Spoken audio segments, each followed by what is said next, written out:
आप सबको नमस्कार। महाराणा प्रताप जी के पवित्र इस भूमि के उदयपुर क्षेत्र में खड़े होकर के बात करने के समय उनको मैं प्रथम मेरा नमन अर्पित करती हूँ। वीरों का भूमि है और भारत के चरित्र में इस क्षेत्र का कंट्रीब्यूशन भागीदारी इनडिस्क्राइबेबल, मतलब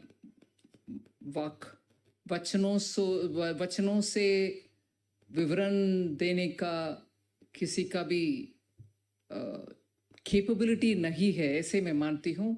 ऐसे हिस्टोरिक एक क्षेत्र में हम मिल रहे हैं और हर बार जब मैं उदयपुर आती हूँ मुझे बहुत ही मोटिवेट हो करके मैं जाती हूँ वापस। ऐसे इस भूमि का विशेष योगदान है भारत के चरित्र में।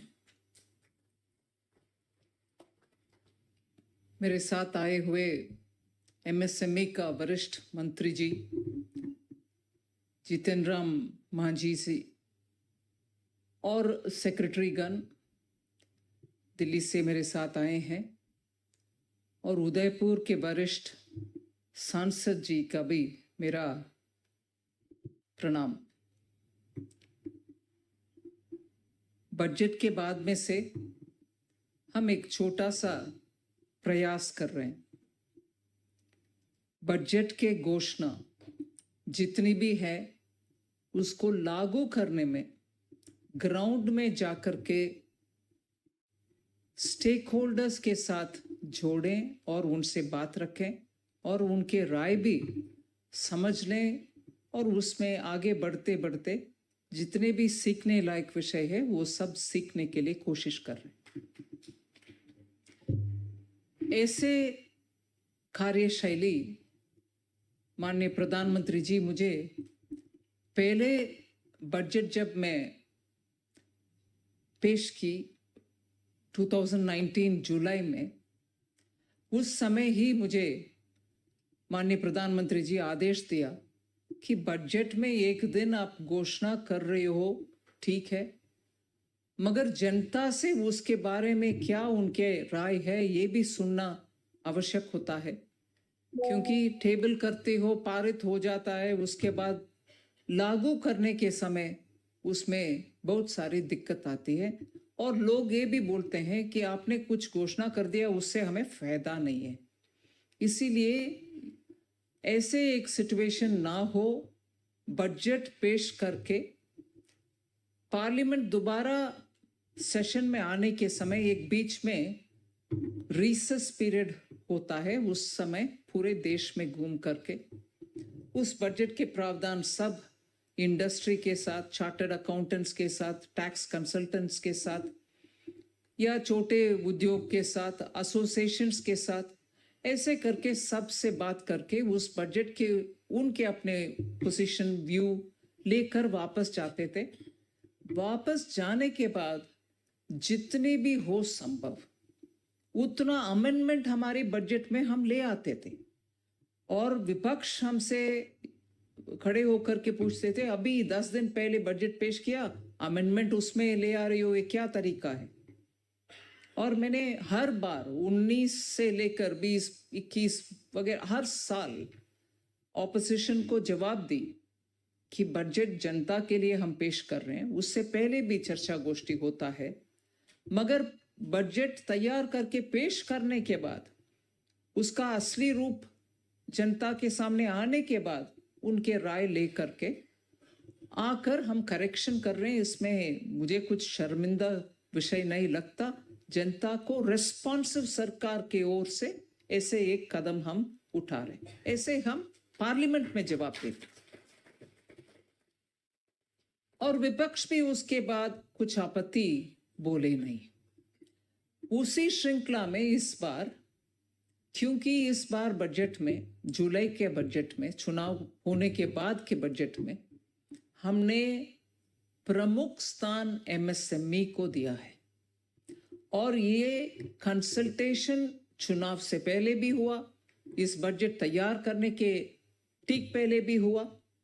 इसीलिए हम अभी हर एमएसएमई क्लस्टर में जहां सिडबी का ब्रांच ओपन करना या ऑलरेडी है, ऐसे क्षेत्र में जाकर के इस बार बजट के द्वारा एमएसएमई के लिए कितने भी प्रावधान हमने ले आए उसको विस्तार से बोल करके चर्चा गोष्ठी के द्वारा हमारे अधिकारीगण भी साथ रह करके उसमें टेक्निकल बातें जितनी भी हो, उसमें अगर आपको कुछ आपके प्रश्न को जवाब कोई देना है तो सेक्रेटरी साहब के द्वारा वो जवाब भी आपको दे करके इस बार एमएसएमई के लिए और उनके भागीदारी जो भारत के इकोनॉमी में है उसको एक अच्छा स्थान दिलाने के लिए और उसके द्वारा 2047 में भारत विकसित भारत अगर होना है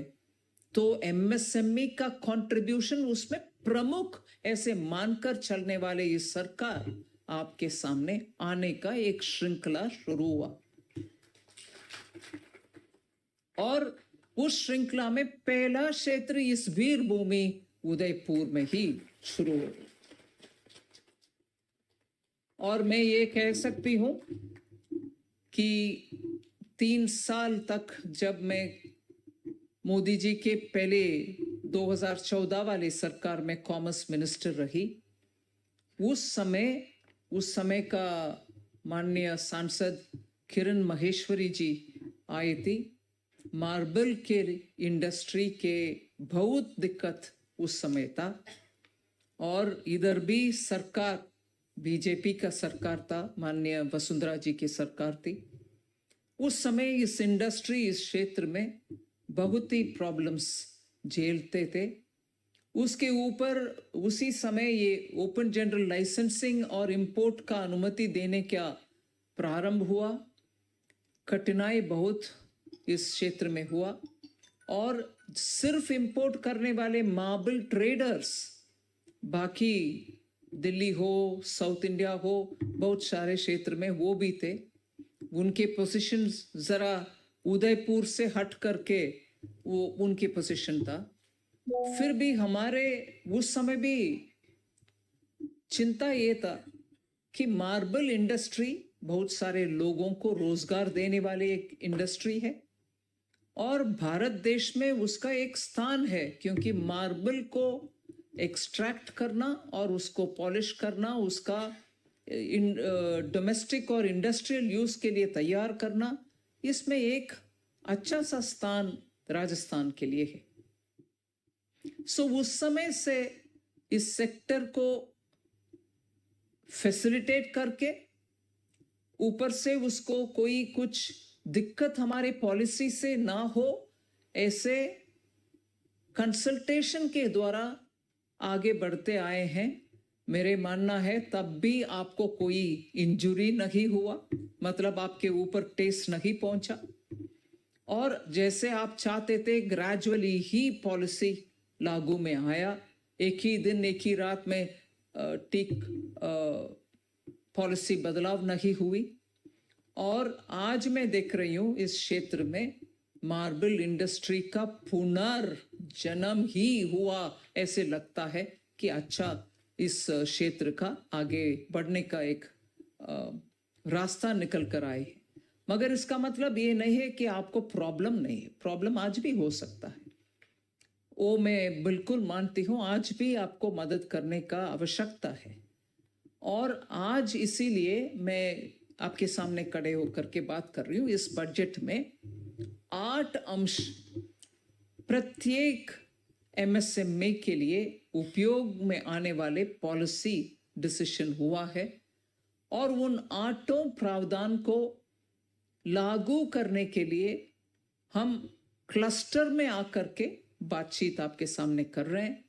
एमएसएमई मिनिस्ट्री भी आज उस विषय में बहुत ही तेज गति से आगे आ रहे हैं। हर इन एमएसएमई क्लस्टर में हम जाएंगे। आज इधर आपके साथ कंसल्टेशन कर रहे हैं। पूरे देश में एक विषय हम मानकर चल रहे हैं कि पब्लिक सेक्टर बैंक के द्वारा, प्राइवेट सेक्टर बैंक के द्वारा आपको जितने भी, और कोऑपरेटिव बैंक के द्वारा भी जितने भी आपको क्रेडिट का सुविधा होना चाहिए वो तो होते रहेगा, मगर एमएसएमई का बिजनेस को ठीक समझने वाले स्मॉल इंडस्ट्री डेवलपमेंट बैंक के द्वारा डायरेक्टली अगर आपको क्रेडिट मिलने का प्रोबेबिलिटी अगर रहता है और मिलने का अवसर मिलता है तो और फेवरेबल होगा सिडबी के द्वारा जो लोन मिलता है, क्योंकि वो डायरेक्टली आपको लेंड कर रहा है।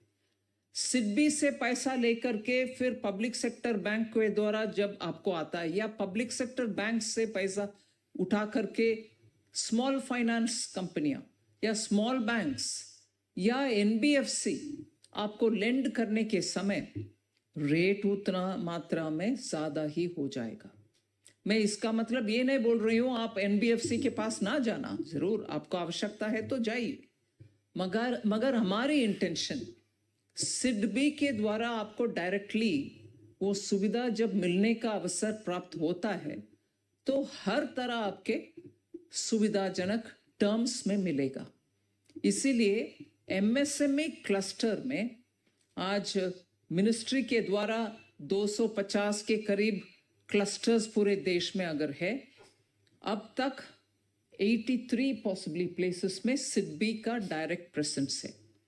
83 ऐसे एमएसएमई क्लस्टर्स में सिडबी डायरेक्टली प्रेजेंट है, आप उपयोग कर सकते हैं, उनसे बिजनेस बढ़ा सकते हैं। मगर बाकी क्षेत्रों में भी वो 250 का एमएसएमई क्लस्टर्स में भी सिडबी का प्रेजेंस होना है।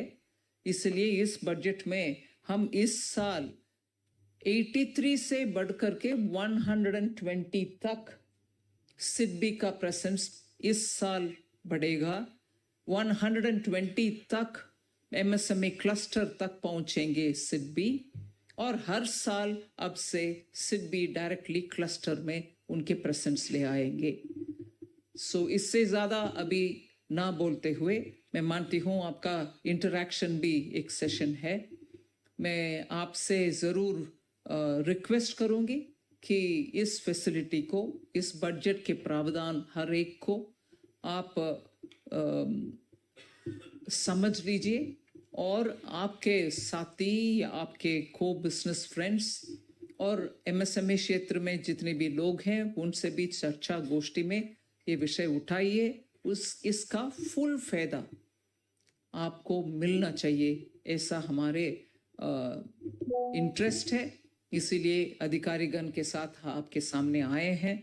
आप अभी भी और आने वाले महीनों में भी इसके ऊपर सिडबी के साथ चर्चा करके इससे फायदा पूरे उपयोग करना है, ऐसे मेरा रिक्वेस्ट है।